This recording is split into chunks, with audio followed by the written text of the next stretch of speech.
રાજકોટમાં ખેતલાપા મંદિરમાંથી 52 સાપ મળતા ખળભળાટ મચ્યો।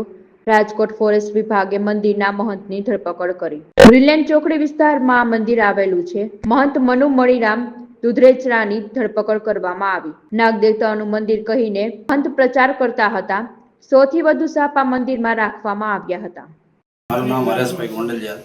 અમે અહીંયા 40 વર્ષથી આવી છીએ અને અમારો આ શ્રદ્ધાનો વિષય છે। આ લોકોએ જે કાર્યવાહી કરી કોઈ સમજ્યા વગરની કાર્યવાહી કરી નાખી। અહીંયા અમે બટુક ભોજન બાપુ કરાવે છે વર્ષમાં 3 વાર। એ એના સૌ ખર્ચે કરાવે। કોઈ પાસે એક જાતનો ફાળો લેવા નથી આવતો, કોઈ જાતનો અહીંયા પાઠ માંડવામાં નથી આવતો, નથી કોઈ દાણા જોવામાં આવતા, નથી કોઈ દોરા કરવામાં આવતા। બધાય શ્રદ્ધાથી આવે છે અને બધાય શ્રદ્ધાથી જે કાંઈ દાદા પાસે માગે છે। બાપુ કોઈને આપતા નથી, એમ કે દાદા તમને સારું કરી દેશે બાપા, મારી પાસે કાંઈ છે નહીં। બાપુ ખુદ કામે જાય છે। વન વિભાગે કોઈ જાણ્યા જોયા વગર કાર્યવાહી કરી। એ લોકોને અમે કીધું તો એ લોકોએ એમ કીધું ભાઈ અમને તો ઉપરથી ઓર્ડર આવ્યો છે એટલે એના માટે અમે આવ્યા છે અને આવ્યા છે તમે અત્યારે લઈ જાય છે તો તમારે દાદાની શ્રદ્ધા છે પાછા આવી જશે, તો અમને શ્રદ્ધા કે દાદા પાછા આવશે જ। આ 40 વર્ષ જૂનું મંદિર છે। અહીંયા રાફડો હતો, પહેલા રાફડો હતો, સોસાયટી વાળાએ એમ કીધું બાપુ અમે તમને આ જમીન લઈ દઈશ, પણ બાપુએ એમ કીધું ના દાદાને અહીં બેવું છે, દાદા મને ગમે ત્યાંથી કમાણી આપશે અને એમાંથી હું લઈશ। કોઈ જાતનો ફાળો કરીને આ મંદિર નથી બનાવ્યું। જેમ બાપુએ કમાણી કરી અને દાદાએ આપ્યું છે ને એમ આ મંદિર બનાવ્યું। અહીંયા પહેલાં રાફડો જ હતો, આ મંદિર નીચે જ રાફડો હતો, નહીં તો બાપુએ મંદિર ક્યાં બનાવવાની જરૂર હતી, એને ક્યાં કોઈ જરૂર છે। ગઈકાલે તારીખ 18 નવેમ્બર 2025ના રોજ રાજકોટ વન વિભાગના ધ્યાને આવેલું હતું કે રાજકોટ શહેરની અંદર આવેલ ખેતલા બાપાના મંદિરે કોમન સેન્ડબોઆ કે જે રસેલ સેન્ડબોઆના નામે પણ ઓળખાય છે એ પ્રજાતિના 50થી વધારે સાપ કોઈ એક મંદિરમાં રાખવામાં આવેલા છે। તો આ બાબતને ધ્યાને લઈને વન વિભાગે ટીમ બનાવીને તે સ્થળ ઉપર તપાસણી કરતા ત્યાંથી 52 જેટલા સેન્ડબોઆ સાપ મળી આવેલા હતા। આ સેન્ડબોઆ કે જે સ્થાનિક ભાષામાં ભંફોડી તરીકે ઓળખવામાં આવે છે અને આ સાપ એ વાઇલ્ડલાઇફ પ્રોટેક્શન એક્ટ 1972 હેઠળ શેડ્યુલ 2માં સંરક્ષિત છે। એને કાયદાકીય સંરક્ષણ મળેલું હોવાથી તેને કોઈ બંધક સ્થિતિમાં રાખી શકાતા નથી હોતા।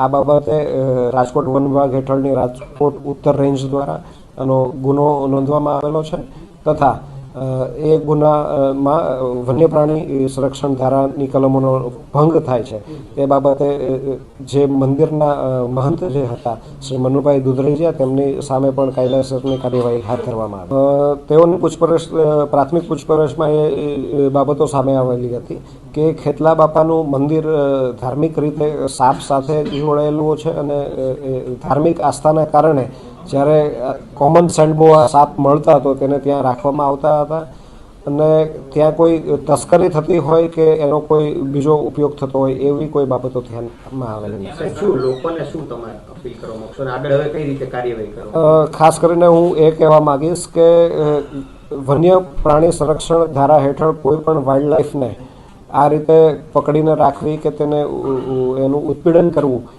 એને ગુના છે અને એ નિયમોની વિરુદ્ધ છે।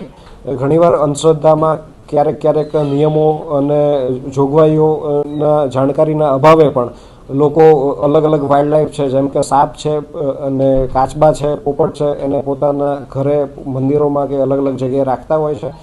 તો આવું રાખીને કાયદાકીય જે ગૂંચવણમાં ન પડતા તેઓ વન વિભાગને સહકાર આપે અને આવી કોઈ બાબત ધ્યાનમાં આવે તો એ પણ વન વિભાગના ધ્યાને મૂકે એવી મારી અપીલ છે।